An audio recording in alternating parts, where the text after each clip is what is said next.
அள்ளிக் கொடுப்பதில் வல்லமை பெற்றவன் அப்பன் பழனியப்பன்.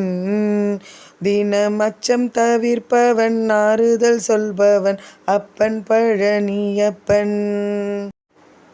கள்ளம் கபடம் இல்லாதவர் தம்மிடம் காவலில் நின்றிருப்பான். அங்கு கால்நடையாய் வரும் மானிட ஜாதியை கண்டு களித்திருப்பான். துள்ளி வரும் வடிவேலுக்கு மேலொரு ஜோதி பிழம்பும் உண்டோ? அந்த சுப்பையன் போலொரு அற்புத தெய்வத்தை சொல்ல மொழியும் உண்டோ? வெள்ளி முகம் 12யும் கண்டபின் வேறொரு சொர்க்கமுண்டோ? ஆண்டி வேஷத்திலாயினும் வீரத்திலாயினும் வேலனை செல்வதுண்டோ? சித்தர் வணங்கிய சேவர் கொடியோனை சேர்ந்து வணங்கிடுவோம். அந்த சிக்கலிலாயினும் செந்திலிலாயினும் சென்று கனிந்து நிற்போம். பக்தருக்கென்றே திறந்திருக்கும் தென் பழனியை கண்டு கொள்வோம்.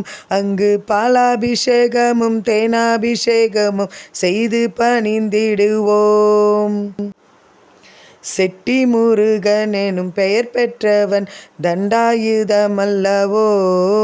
அந்த சித்திரவள்ளியும் சாடையில் மற்றொரு செட்டி மகள் அல்லவோ?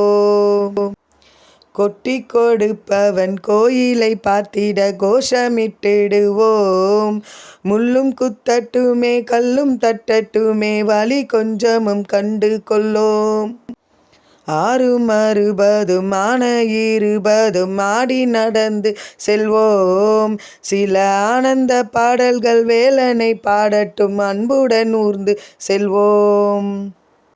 ஊறுகள் நேரட்டும் உமையவள் மைந்தனை உச்சத்தில் வைத்திருப்போம்.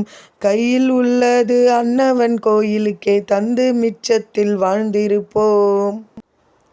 வேலன் குமரன் முருகன் திருச்செந்தில் வேட்டுடுவன் கந்தனுக்கு. 2 கால்கள் நடக்கின்ற நடையினில் தானுயர் கனிவு நிறைந்திருக்கு. காலம் வழிவிடும் கச்சிதமாய் சென்று கால்களிலே விழுவோம். அவன் கால்களிலே விழ கால்கள் நடக்கட்டும் காவேரி போல் வளர்வோம்.